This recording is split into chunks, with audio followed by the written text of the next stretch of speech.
Ebony, you can come on camera. Good afternoon, everyone. Happy Black Business Month. Welcome to our virtual seminar in support of National Black Business Month. My name is Ebony Davis, and I am the Public Contracts Unit Administrator at the Illinois Department of Human Rights, or IDHR. Today, I will be your host. Before we get started, there are a couple of housekeeping details I would like to mention. First, this session is being recorded. You will be able to replay the recording after the event concludes. If you can, please share this link with your network. Second, please put your questions in the comment section below. We will hold space for Q&A near the end of the program. For those who are new to IDHR's social media accounts, we are your state agency that enforces the Illinois Human Rights Act. This state law prohibits discrimination in the areas of employment, housing, public accommodations, and financial credit, with over 19 protected classes under our jurisdiction. Our role as a law enforcement agency is to conduct fair and neutral investigations of discrimination and determine if a complaint has substantial evidence. Additionally, IDHR has a public contracts unit, or PCU. The PCU enforces provisions of the Illinois Human Rights Act and the department's administrative rules by requiring public contractors and eligible bidders to refrain from unlawful discrimination, undertake affirmative action in employment, and develop a sexual harassment policy. Entities with 15 or more employees that wish to do business with any agency, board, or commission of the state of Illinois must register for an IDHR eligibility number, also known as Eligible Bidder Public Contractor Number, by registering with the PCU. The new online application process requires applicants to pay a $75 non-refundable registration fee, in addition to a $5 administrative fee and a credit processing fee of $1.80. Once approved, your IDHR eligibility number expires 5 years after the issue date and may be renewed online with the same applicable renewal fees. Before we move to the rest of our program, I want to emphasize that small businesses are the bedrock of our economy, and public contracts support financial growth and sustainability in Illinois.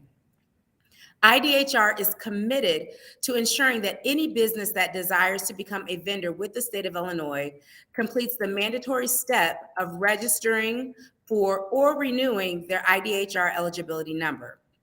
Without the IDHR eligibility number, no business can be awarded a contract, and depending on the contracting agency, the business cannot bid on a contract without the IDHR eligibility number. There are many steps to becoming a vendor with the state of Illinois, and today we hope to help demystify that process. And now, it is my honor and privilege to introduce our esteemed seminar panelists. Joining us today from the State of Illinois Chief Procurement Office for General Services is Kylie Carter. Today, Kylie will share with us information about the role of the Chief Procurement Office, in addition to the various components of the office that help businesses move from eligible bidders to vendors. I pass it to you, Kylie. Thank you so much for that introduction. The Chief Procurement Office for General Services is excited to be celebrating National Black Business Month with all of you. I know that everyone's time is precious, and you're here because you want to grow your sales through government. Well, today, I'm going to share how you can compete for business without competing against the big box store or competing for sales against your competitors in California, Indiana, or Missouri. Additionally, I'll cover how you can participate in the most common type of purchasing the state of Illinois does. And maybe most importantly, you'll learn how to sell to the government. Knowing how to do business with government is a competitive advantage that may transform your business model.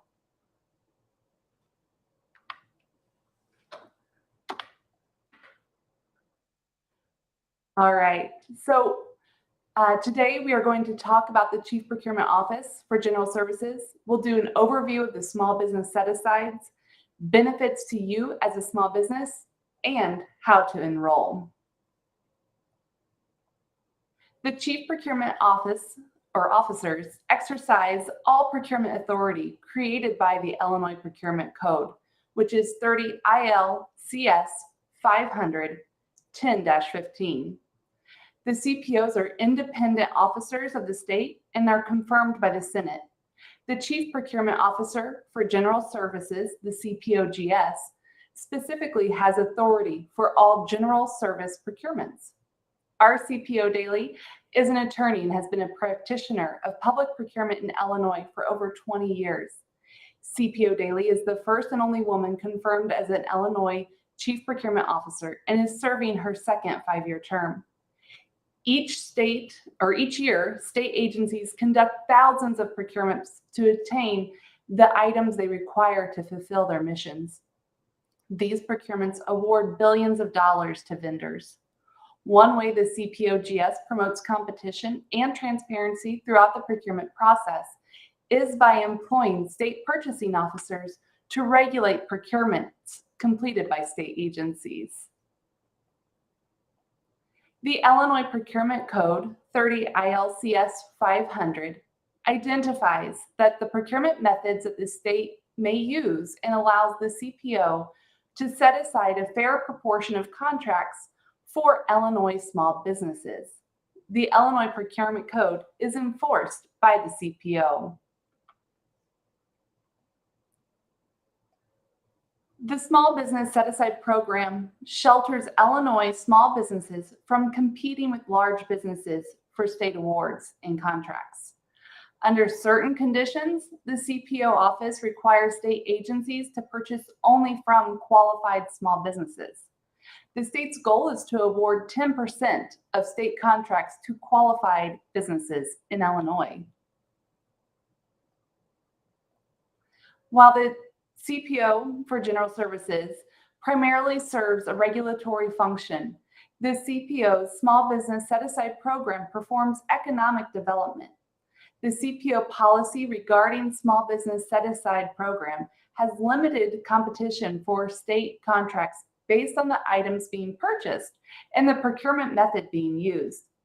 The policy requires that for procurements under 100,000 or between 2,000 and below 100,000 are subject to this program. Procurements that have a value above the small purchase limit for supplies and services in more than 600 designated categories are also set aside.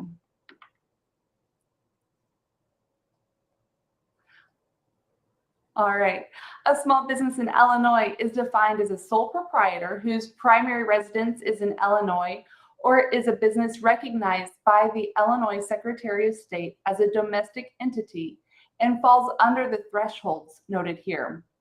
A retail or service less than 8 million, wholesale less than 13 million, construction less than 14 million, and manufacturing is less than 250 employees.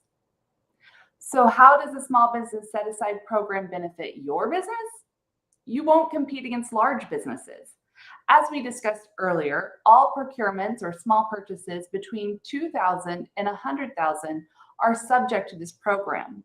Additionally, the CPO has set aside over 600 designated categories for small business set-aside vendors to initially respond to. Secondly, the Illinois Procurement Code identifies 6 procurement methods. Small purchases are the most commonly used method of procurement at 39% of our procurements in fiscal year 22. The Small Business Set-Aside Program is only available to Illinois small businesses. So have you ever considered how state contracts can help you during your periods of low revenue or economic recession? This can be a major benefit to your business. In FY22, the Small Business Set-Aside Program had 1,769 registered vendors. Out of those vendors, 796 were awarded at least one contract. The total value of contracts awarded to small businesses set aside in FY22 was $200,804,351. So hopefully by now, you're ready to get enrolled in our Small Business Set-Aside program. We utilize the Illinois Procurement Gateway, commonly referred to as IPG. This is an online vendor portal used in gathering business information from vendors who wish to conduct business with Illinois state agencies and universities. There is no cost to vendors to register in the IPG. Instead of submitting required information such as the company ownership, the human rights number, and the State Board of Elections registration number in paper form with every solicitation you respond to, vendors will be able to submit this information in advance electronically. After the CPO office reviews and approves that application in IPG, vendors will receive a registration number that can be included in solicitation responses in replace of those certain paper forms. To show that your business falls under the threshold established, you will provide a tax form or an affidavit in order to enroll. This protects our program to assure that only those businesses that qualify are enrolled.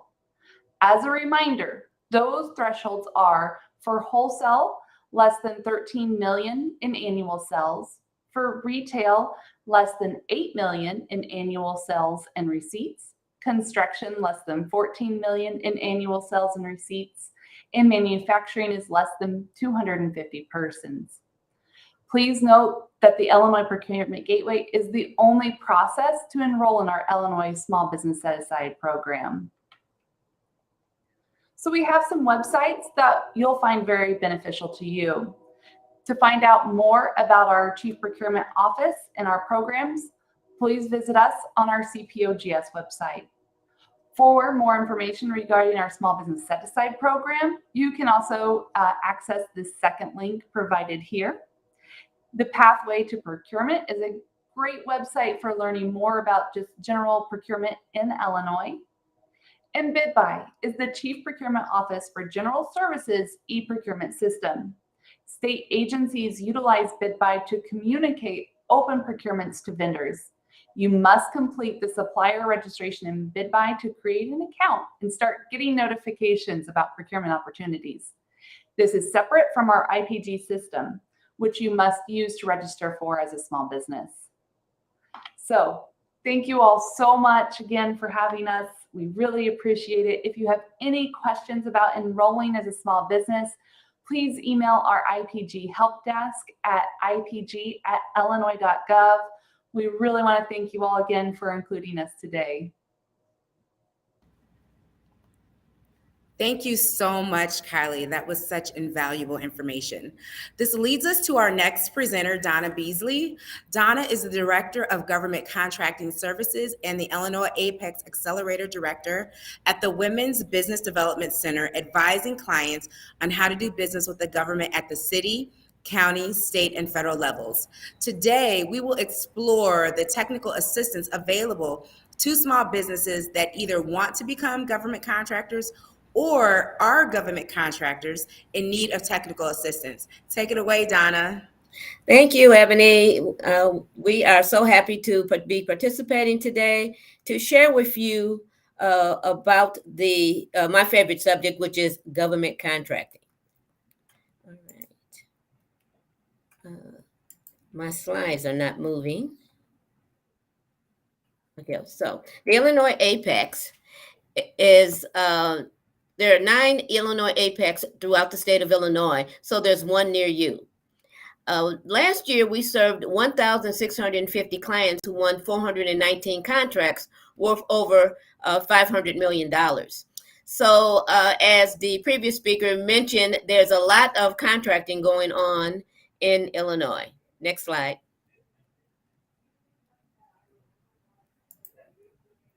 So one of the benefits of working with Apex Accelerators is that we provide one-on-one advising. We help you navigate the government buying process, and we do customized bid matching at the federal level. And we also include help you get certified, depending on where you want to do government contracting. Next slide. One of the things we also do is that we help you with proposal prep. And if you're having a hard time understanding an RFP or anything like that, you can come to us for assistance. Market research is something that we help you with. Actual contract opportunities, where to find them, forecasting, which is one of my favorite things about government contracting. The government often tells you what they want to buy before they actually buy it, so you can prepare and get yourself together to do some strategic marketing. Next slide.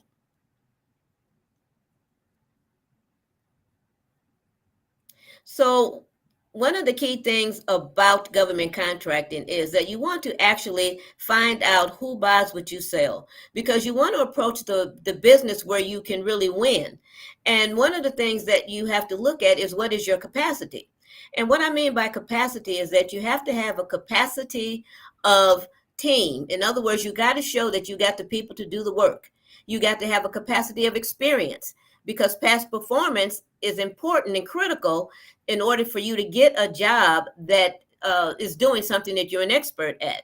And you have to have a capacity of funds, because in government, you actually have to do the work and deliver the work before you get paid. So, let's say you're doing logistics. You got to put gas in the car. You've got to pay your drivers, and it might take 30 to 90 days to get paid. So it's important that you have capacities in these areas. And then what does your track record show that you do really well? You want to really go forth and try to sell something you're an expert in, or that you're really qualified in, or that you have access to in terms of a commodity that you can sell. Next slide. The other thing is I want to mention is about values. You also want to work with those agencies that hold the same values that your company has. And then you need to understand, what is your strategy? Are you going for city, county, state, or federal contracts? Because all of them have different registrations and certifications. And, it's important for you to focus in on what will work for your particular business. Next slide. So if anytime you're doing business at the federal level, you'll need to register at sam.gov. And I put in some links in here for you to look at some forecasting opportunities. Next slide. But forecasting is also done at the city and the state of Illinois level as well. So I'll show you some links, or share with you a QR code later, where you can actually access the state of Illinois' buying plan and take a look at what they're looking to buy in fourth quarter and 2024, because it's always easier to buy or to sell a client something that they already want to buy. All right, next slide. So one of the things that you have to look at when you get ready to participate in the set-aside programs for the state of Illinois, they have the BEP program where you can get certified to do business as a WB or MBE. At the federal level, it's the WOSB. And then there's one also at the city level as well. So you need to be sure of what kinds of certifications that will work for your business based on the government contracting needs that you're pursuing. Next slide. So the other thing I want to remind you of, so often when you think about the government contract, you're thinking big, and you're thinking that it's this monstrosity. And in some regards, I guess it is. But it's also, when you are actually contracting, you're working with an individual buyer. You're working with a buyer who's got a problem to solve. And they're going to get to choose what business they're going to use to help them solve their problems. And they're going to have multiple bidders to choose from. So it's important that you understand the needs of the agency that you're pursuing a contract with. Visit their site, look at what their mission is. Find out who is a small business professional, reach out to them and try to develop a relationship. Look and see what kind of contracts they have coming up in the future. Because again, you're dealing with people, and you're going to sell to the government pretty much just like you also sell if you were going after corporate America. So just think about, what it is that you can do to pursue the area of interest that you're after. Know who buys whatever it is that you sell. Next slide. So here are those resources. There's a QR code at the top for the State of Illinois buying plan, which you can easily access. These plans are available. You can even Google them if you can't, and you can get the buying plans for both the city of Chicago and the state of Illinois. They have a wealth of information in them, because one of the things that you can really see when you go through these plans is, what do they really buy? What are they buying on a regular basis? And they update these plans quarterly. So you can expect them to come out updated in October. So it's important that you peruse these so that you have an understanding of the opportunities that you have to pursue in the government in the state of Illinois. Next slide. And lastly, I want to just share with you our upcoming event. And if you're interested, you can scan that QR code as well. And the WBDC's 2022 Midwest Conference is coming up next week. And, I invite you to join us if you can. And with that, I'll wrap it up and turn it back over to you, Ebony. Thank you so much, Donna. I hope the businesses watching this broadcast reach out to you for technical assistance. Now, I would like to introduce Matthew Simpson.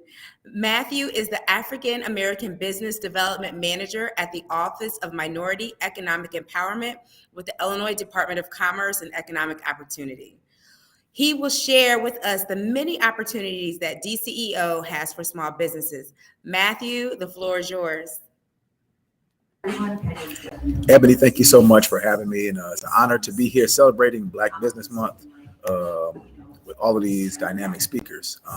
I'm honored to be able to share a little bit of data that our office, the Office of Minority Economic Empowerment, pulled together in partnership with Chicago State University and the Chicago Urban League to really get a better understanding of the unique challenges and opportunities that Black businesses have in our state. So next slide, please.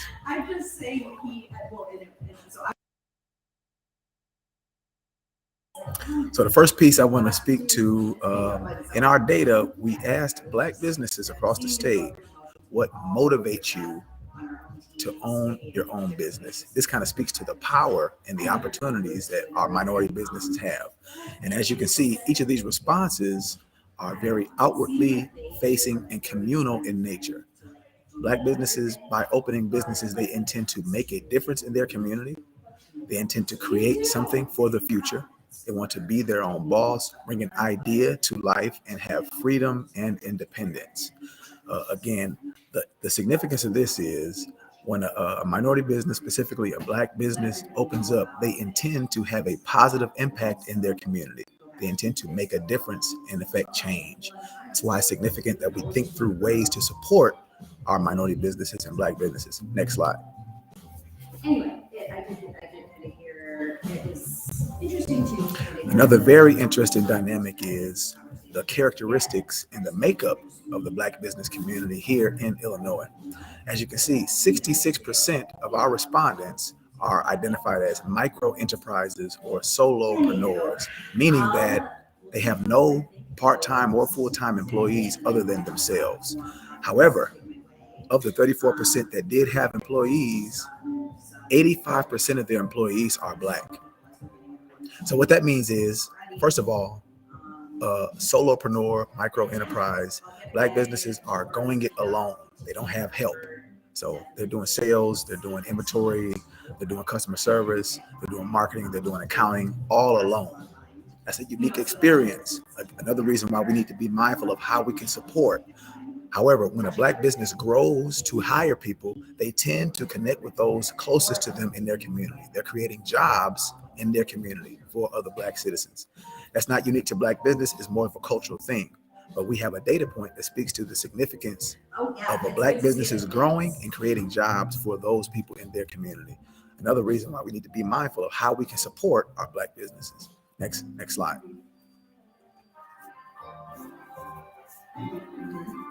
Another piece on those motivations, when we pushed them a little bit, we said, what motivated you, but what were the influencing factors? They had a dialogue box. They can contribute any open-ended answer. And as you can see here, they went further into those motivations. Black businesses said they wanted to bring real resources to the Black community. They wanted to provide a part of a foundation and leave a legacy. They want to create jobs. And then one individual even mentioned that as a Black male having a bachelor's degree, 2 associates, and no criminal background, but always having a difficult time finding employment. So this is the nature of motivations for Black entrepreneurs throughout the state. They want to do good things in their community. They want to bring resources and create jobs. When they grow, they hire those people in their community. This is the data that speaks to the significance of Black business support in the state of Illinois. Next slide. Now, we also heard from them some of those operational and environmental challenges. We asked this one question about feeling excluded. This kind of speaks to the topic on our webinar today with the Illinois Department of Human Rights. We asked what were the major challenges related to being excluded. Top 4. Number 1, difficulty securing financing from a bank. Number 2, being restricted by the good old boy network. There's information moving around. I don't have access to it. I'm locked out of that network. Number 3, discriminatory and racist practices. So I'm being treated differently by way of my appearance. And then the 4th piece, feeling excluded from bidding and winning contracts. This is the responses that we got from Black businesses throughout the state, feelings of being excluded from bidding and winning contracts. This is why, again, the work that the Illinois Department of Human Rights is doing is so important today. Next slide.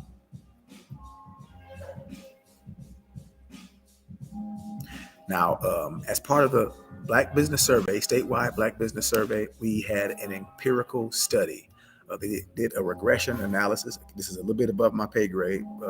They did a regression analysis of each of the responses. Over 1,300 businesses responded, and they found correlations between the answers. Out of those correlations, we have 5 conclusions. Number 1 was the education effect. Highly educated business owners are less likely to face exclusion challenges related to securing bank loans and discriminatory practices. Education effect means that we need to make sure our businesses are getting opportunities to learn, not necessarily formal education, but training opportunities, workshops, such as this right here. The more skills and exposure the Black entrepreneurs have, they have more skills to navigate those discriminatory practices. Number 2 is the gender effect. Male-owned businesses tend to be more profitable. That does not mean that male-owned businesses are better. In our survey report, we find that female-owned businesses are more constrained by familial obligations, by challenges related to operation, and even accessing capital is different.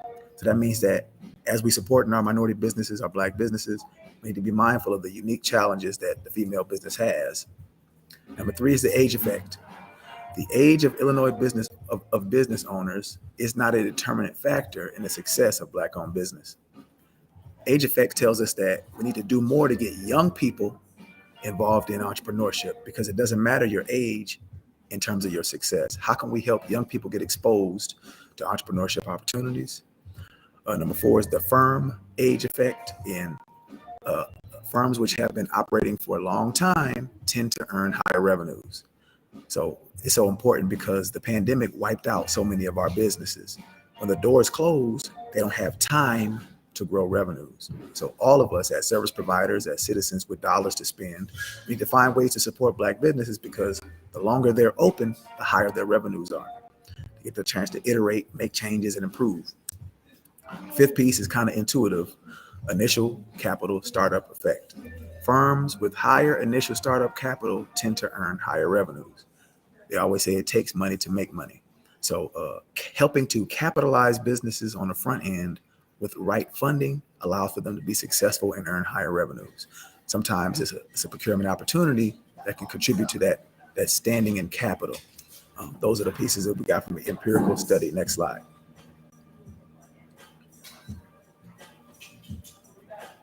So this is a QR code to the full Black Business Survey report. I'm a little bit biased, but it's some amazing research we did. Over 1,300 businesses responded. We have some great recommendations, and our office, the Office of Minority Economic Empowerment, is now doing work in communities across the state to pilot programs to support business development by way of Black business support. So this is not handouts. This is economic development by way of Black business support. And a big part of that is opportunities for procurement. And the work that the Illinois Department of Human Rights is doing by pulling us all together is a very significant step in making sure we can grow the economy by way of these public sector opportunities. Next slide.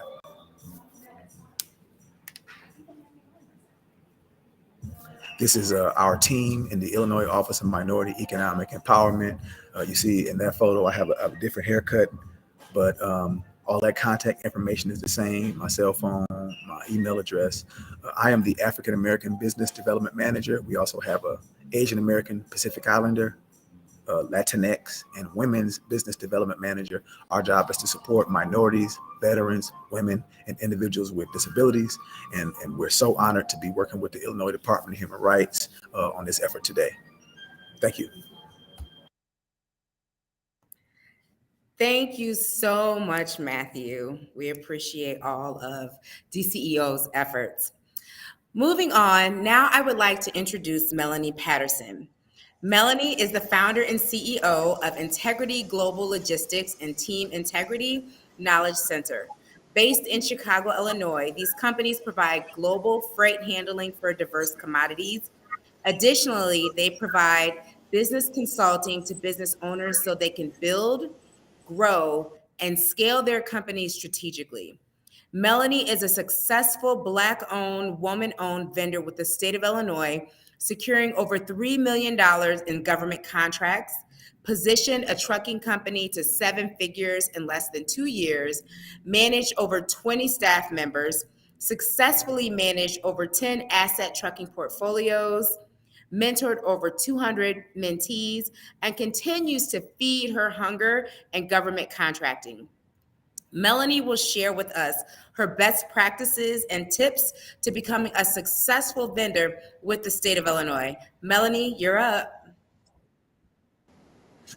Hello, hello, hello, Ebony. What an introduction and a great job to my colleagues.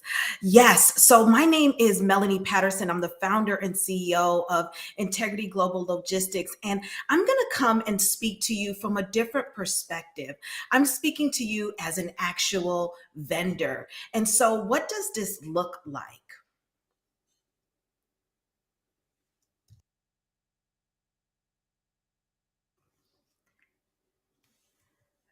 All right, perfect. Had a little bit of difficulties there. Not sure if you heard me prior, but once again, I'm Melanie Patterson, and I'm going to be speaking to you from a different perspective. I'm going to be speaking to you from the vendor side of things, from an actual business owner, a proud, certified minority woman-owned business owner. So let's jump right into it. Men lie, women lie, numbers don't. So let's pull and bark on the data.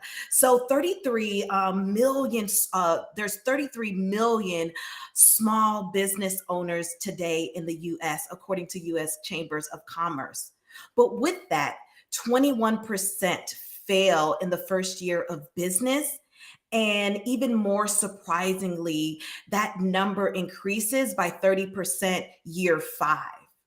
90% of restaurants fail in the first year of business. And then within my industry, 80% of transportation companies fail within the first year. Why is that? That's because we all share something very much so in common as small business owners. And that's going to be the challenges faced with, next slide. That's going to be the challenges faced as a small business owner, such as myself. So that's cash flow problems, right? Lack of market need of your actual services, running out of cash, as Miss Donna alluded to, having the team and the right team, and then just being outbeat by your competitor.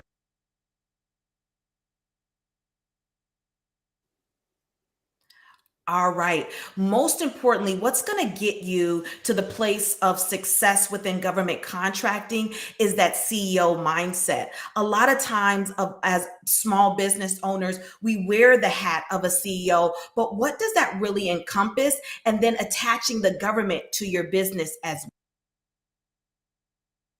Next slide, please.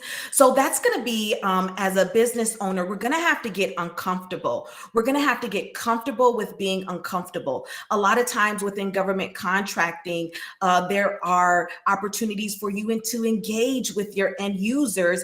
And sometimes we're introverted. We got to step outside of our comfort zone. Now that COVID is over, we're going to have to kind of get from behind the computer and start networking. Networking is also a major component within government contracting and being a vendor within the state of Illinois. Getting out there and letting them know what you offer, right? How you can be a solution to their problem. Another thing is persistence and consistency, which kind of goes hand in hand with government contracting. Within the state of Illinois, I must admit, as a small business owner, as a vendor, there are some barriers that you are going to have to penetrate, right? And that's going to take strategy as well as persistence and consistency within your effort. I want to let you know, don't give up, right?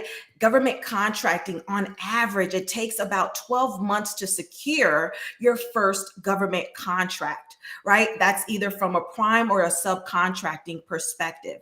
You're going to have to stick with, and you're going to have to maintain dedication and consistency.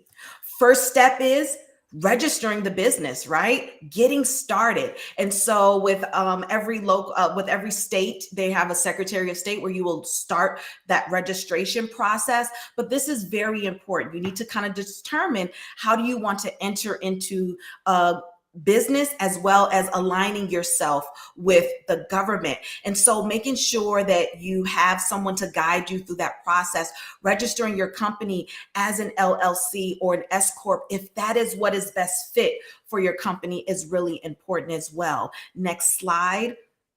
And so with that, I want to touch on the core 7. The core 7 things that you're going to need to kind of be successful within government contracting, and then especially within the state level. Next slide. So with that, let's talk about step 1, making the vision clear. All right. We need to be very focused and have a very strategic plan when entering into government contracting. So what does this look like for my business? What products or what services am I going to offer to the government? Do I have the time and dedication that is needed to be successful within government contracting? Oftentimes, I find it to be interesting that clients or colleagues, they register on IPG and they think that the contract opportunities are going to start pouring in. It requires a little bit more work than that. Next slide. And so let's talk about that work moving into step 2 through 7. So step 2 is laying down the foundation, right? So having a physical address, a lot of times people get snagged up with these virtual address. That really doesn't look good. And then I know for sure on the federal side with sam.gov, your account is going to get edited. And so making sure that you are structuring your business accordingly with a physical address is key. Making sure your virtual and visual presence is there, right? The government really doesn't, your end user doesn't really know you as a new vendor and a new government contractor. And so you really need to showcase that within your visual presence, website, capability statement, introduction in person. And so those are some things that we need to consider, along with set asides. So we touched on set asides a little bit earlier, but I want to express to you that it's not mandatory that you get these set asides. I think it's more important that we understand who is our end user and what set asides do they capture? What set asides do they utilize? Does that fit my company in structure currently, right? And taking advantage of that and leveraging from there is also a key thing. We have certifications on the state level and certifications on the federal level. Which ones do we need to leverage and take on? Registering with IPG is most definitely the very, very first place to get started after registering with the Secretary of State, and then moving over to Illinois Bid Buy. It is a very, very user-friendly platform, pretty innovative and progressive for you to use for current opportunities and open solicitations, but also to conduct your market research as well. Next slide. So let's take a look at step 3, which is really truly building the foundation of the CEO of this empire, which is mentorship. We have APACs, formerly known as PTAC, as well as SCORE, which are some amazing, amazing resources for you to utilize. So one thing that I will pull at is with Apex, they do have an amazing bid match resource tool that I use to this day, actually, my team and I, and making sure that you're taking advantage of the Govology access that they also provide to you. But I also want you to keep an open mind that that doesn't stop there.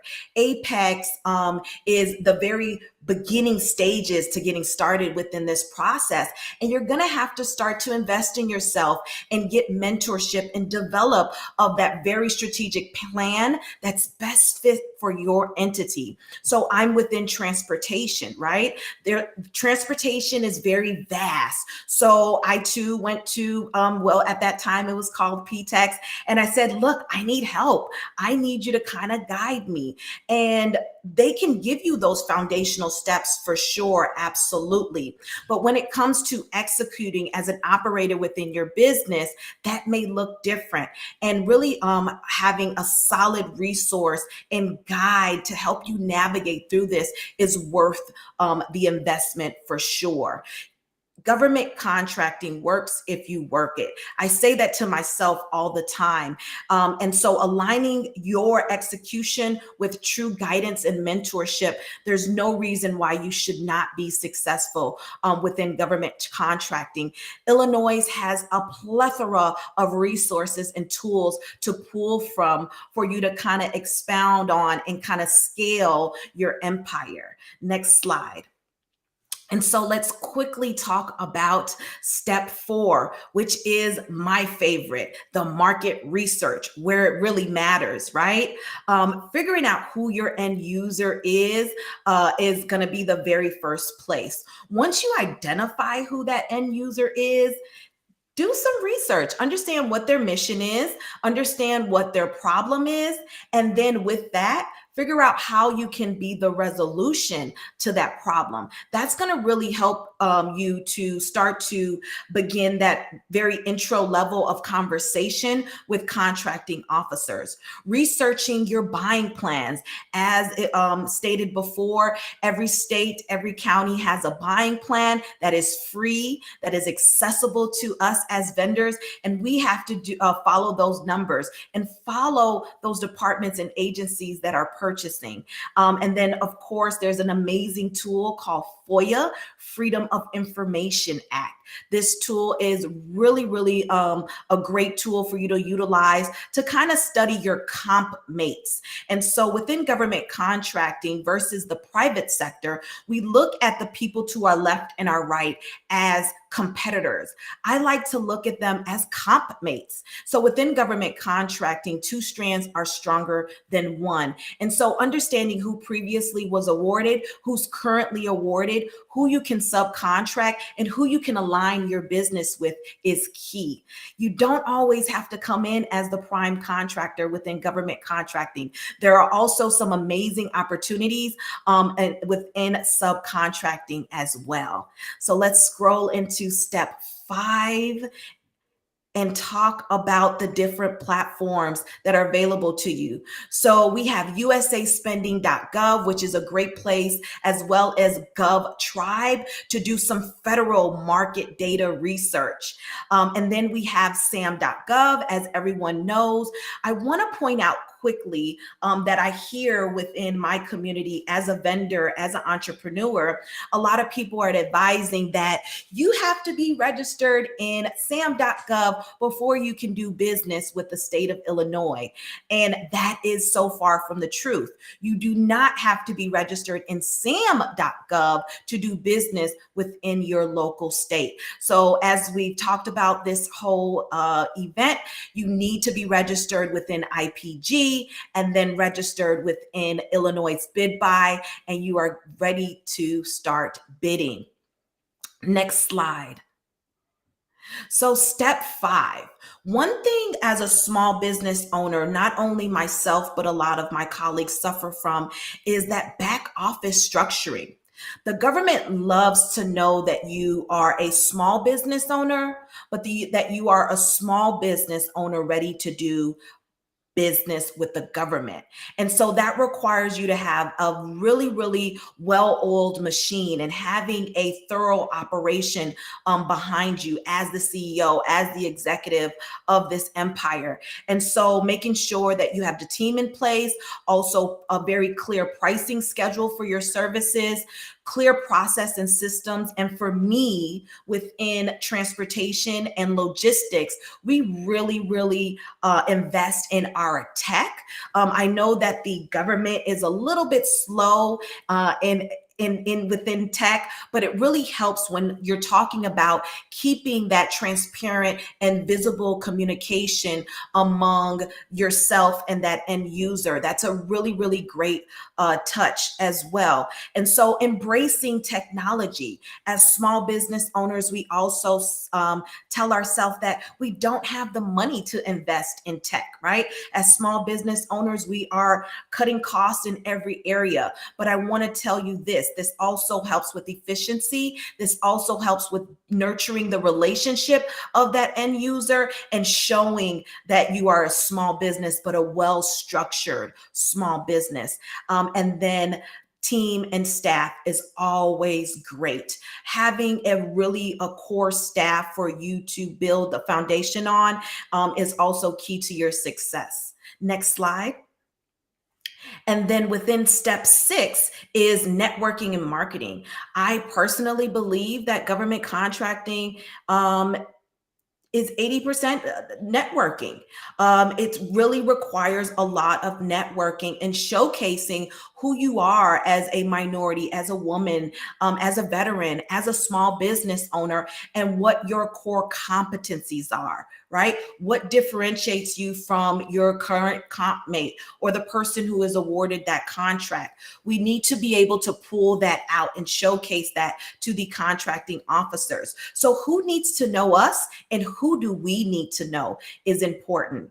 One thing that I want to pull out is emails are cool, but in person are even better. And so making sure that we're present at all of these networking events here in Illinois are going to be essential. Putting a face to a name is always better than just an email signature. And so make sure that you are networking and attending these networking events and that you are going ready to network, right? With the capability statement in hand, business cards in hand, professionally dressed and really competent in regard to your scope and what you can provide to that end user. And being strategic when you're entering into these rooms. Who exactly do I need to shake hands with? Who do I need to pass along my contact information? And not just necessarily going in the room to just see who's in the room. And so that's another takeaway that I tell myself as a small business owner, being very strategic when I enter into these rooms.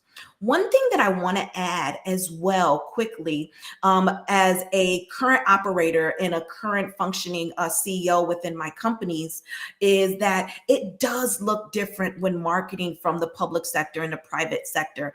I know it was stated earlier that it's similar when you're marketing to the government as well as corporate. Not so much, I must say. It is going to look different. There's a fine line between soliciting and marketing. And so you want to understand what that looks like. Within the private sector, taking someone out to dinner to talk business and possibly come to some agreement is acceptable. Not so much within government contracting. That's a no-no. And so we want to understand what marketing looks like in the government realm and what that verbiage and communication should entail. Let's go ahead and land step 7, and that is bidding. You guys, it's bidding. You guys have to bid to win. And if this is the most challenging part, but it's like riding a bike. Once you get on, you take off those training wheels and you start getting the flow of it, it comes a little bit easier as you go along. And so I ask you to jump out there and bid. Where are the bids? Find out where your bidding portals are. Are you going to enter into this from a prime, a sub, a JV? How do I develop a competitive pricing? Requesting of the FOIA, taking a look at market data and the research that's out there. It's all free public information. Proposal writing. This is something that may not necessarily be a DIY. If it's a larger 6-7 figure project, you may want to onboard and outsource someone for this and to provide you with that template. Gain a little bit more understanding into proposal writing, being responsive with our efforts and our submittals. And then requesting of a debriefing. A lot of people forget this aspect, and the contracting officers are there to provide us with debriefings. Where did we go wrong? Where was the gap? Where can we do better? And so I label this as the lessons and the lost. Yeah, you might have not have won that contract opportunity, but you could pull some great lessons out of that. Let's go ahead and enter into the next slide, which is a big congratulations, me personally, to all of my entrepreneurs out there, especially within this market right now, right? We are in the midst of inflation and recession, and we're really holding on as entrepreneurs, especially as small business owners within this current market. I want you to stay right there, never give up, and know what's possible. If this girl from Chicago graduated from an alternative high school to now a decent figure earner within government contracting, you can too as well. Next slide. And then I also want to provide you guys with a free ebook for you guys to download, which kind of gives you the step-by-step strategy on how to be successful within government contracting. You can go ahead and scan that QR code that's in your upper left or right-hand corner, I'm not sure, to download that free ebook, which is going to give you some really good tools and resources for you to be successful. And then just to close out, you guys can find me, myself, Melanie Patterson, on LinkedIn as well as Instagram, Melanie Patterson _CEO, and then Team Integrity Knowledge Center on all social media platforms, LinkedIn, Facebook, Instagram, and then our contact number direct there. I want to thank you so much, the Illinois Department of Human Rights, bringing awareness to the barriers that are within government contracting and allowing me to speak in front of such an amazing audience. I thank you so much, and I'm going to go ahead and toss it back to you, Ebony. Thank you so much, Melanie, for sharing your best practices, and you're just a wealth of information. So I hope our businesses and listeners were able to glean such valuable information from you. At this point, I want to mention that our staff is adding all the resources mentioned during the workshop. If you see something that's interesting, please give it a thumbs up. Finally, it's time for us to open up the chat for some Q&A. And this question is posed to all of our panelists. And so the question is, from your perspective, what are the benefits of being a vendor with the state of Illinois? And we can start with Kylie. Thank you. Well, I think a really big benefit is that being registered as a small business set-aside vendor allows you to have that first opportunity for small purchases being made by the Illinois state agencies. Again, those are the purchases that are being made between $2 and $100,000. Additionally, there's those over 600 categories or NRGP codes that are set aside for registered small businesses and apply to the procurements being completed that are even above 100,000. So the state's goal is to award 10% of state contracts to qualified Illinois small businesses. And by spending state dollars with Illinois businesses, we're keeping money in local communities, which is wonderful. Great. Donna, same question.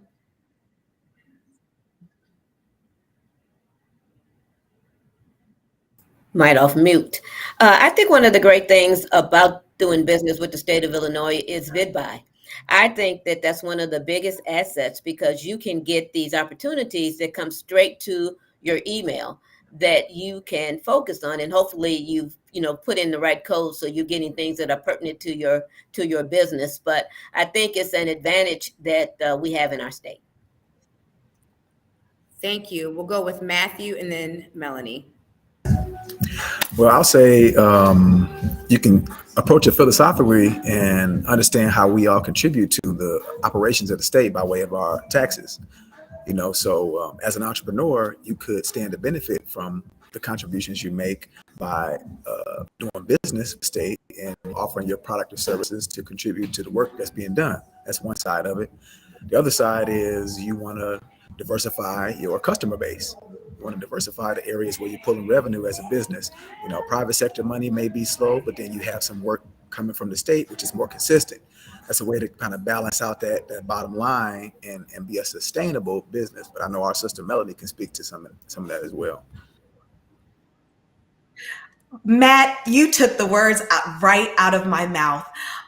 You hit the nail on the head. And so first I want to start out and share just a quick gem. Prior to entering into entrepreneurship and transportation, I was a nurse practitioner in ER trauma. And I am just proud that I was able to kind of transition over into transportation and somewhat still be an essential worker. And so Integrity Global Logistics is the proud awardee of the State of Illinois IEMA project, delivering of COVID-19 to local schools, hospitals. We delivered bariatric beds, dialysis machines, respirators, masks, gloves.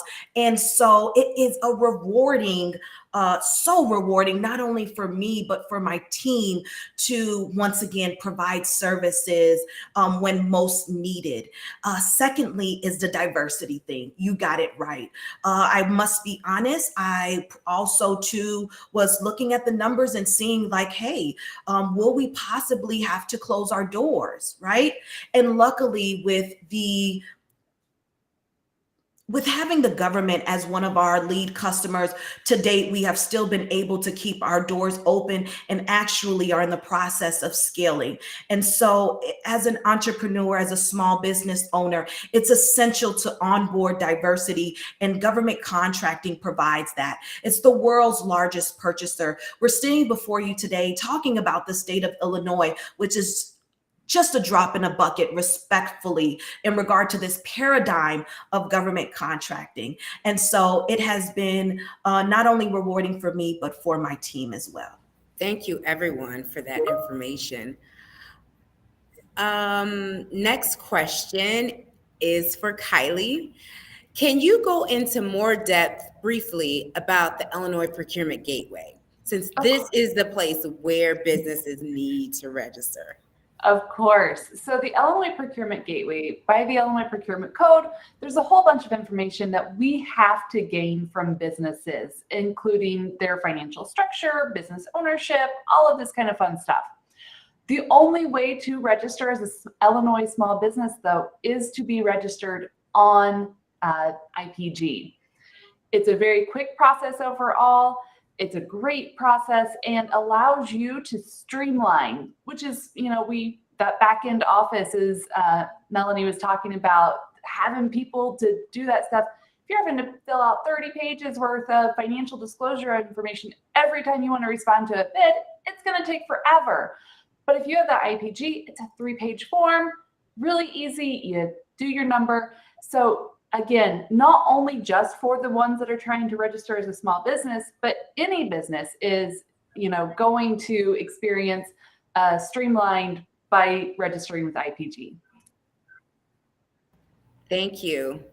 Donna, what are some of the difficulties businesses have trying to become a vendor with the state of Illinois? Well, certification is one. I like to let people know you do not have to be certified to do business with the state of Illinois. You can be a small business and pursue an opportunity with the state. One of the other challenges, people don't do their homework. No one, they don't do research. They expect it to come, into their email. And that's not, you need to know who the end user, as Melanie says. You need to know who you're trying to do business with. The other thing that I think people find challenging can sometimes be the actual application process for certification, if they want to be certified as a MBE or WBE with the state of Illinois. And so that happens. But when that happens, you do have Apex to fall back on. If you have any challenges, you can reach out to us and we can help you with that certification process. And sometimes, even if it's on the end with the state of Illinois, they will refer you to the closest Apex to you so that you can get help, so that you can get through the system. So I would say those are some of the biggest things that I find when people are pursuing business with the government. But it's worth it. You have to be persistent. This, as Melody says, it takes, sometimes a year, sometimes longer. And you have to do it often. I have a client that did 100 RFPs in a year. 99 times she got turned down. The 100th time she got a 5-year contract. So you got to have some consistency. Consistency and tenacity, right? That's right. What makes you stand out is that you have to, if you don't bid, that was Melody's last line. You've got to bid. If you don't bid, you can't win. Yes. Thank you so much, Donna. Matthew, can you talk just briefly about the financial opportunities DCEO has available to support businesses? Absolutely. One thing I want to mention is something called Advantage Illinois. Advantage Illinois Participation Loan Program. This is something that you can leverage by connecting with your lender and asking them about how they can allow you to connect with the state's Advantage Illinois program. As a minority business, you can get access to a 2% interest rate through the Advantage Illinois program. Happy to share more information as well. But one thing I want to mention, Advantage Illinois. The second thing is the Office of Minority Economic Empowerment. Every first Wednesday of the month, we host a webinar called Online with OMI. On this webinar, and it will be shared in the chat, we talk about federal, state, local, and private financial resources available to minority businesses. It's open to the public. We encourage all of our listeners to join us every first Wednesday for Online with OMI. All we talk about on this webinar is money, federal, state, local, and private resources. It's not an exhaustive list. We can't claim to know everything, but what we come across, we bring it to the community. So I'll talk those two things right there. Wonderful, wonderful. Thank you so much. I hope everybody got all of that information. Melanie, what do you find most rewarding about being a vendor with the state of Illinois? I would say meeting all of my other fellow small business owners at these networking events. For me, that is most rewarding to have someone that looks like me, that can identify with the struggles that I have, that's aligned with the same mission as myself. That is one of the most rewarding things. Entrepreneurship is not easy. And then adding a minority woman in a male dominated industry is also another challenge. And so having a community of other like-minded individuals who look like me and who have the same drive as me has been one of the most rewarding things. Thank you so much. Before we close, I'd like to ask our presenters to give one last piece of advice to our listeners, to our business owners. One last piece of advice. Who would like to go first? I can. Okay. All right. So my last piece of advice is we've had a big emphasis on IPG, but also bid buy, making sure that you're registered in bid buy. And whenever you're getting registered in bid buy, make sure that you're selecting a robust selection of NIGP codes. Those codes are the ones that the agencies utilize in order to market or send out those notifications. So the more that you are registered under that apply to your business, the more likely you are to get those notifications that there's a procurement that you might be able to bid on that's applicable to your business. So please make sure that you're registering again in IPG and bid buy, and monitor bid buy frequently. I can go next. One of the things I recommend for businesses is to take advantage of all of the different programming that we have here at the Women's Business Development Center, because we have things for if you're just starting your business all the way to you trying to scale up to the next level.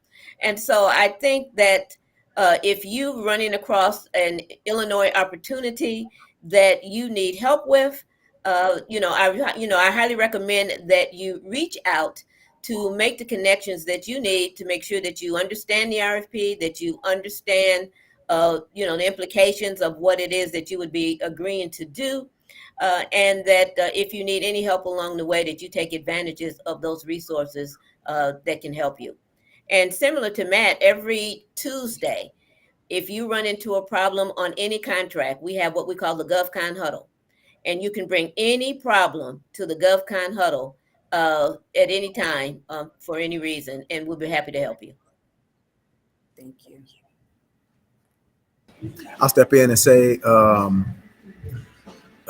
want all of the attendees to understand that there is a network of support in place to support your success.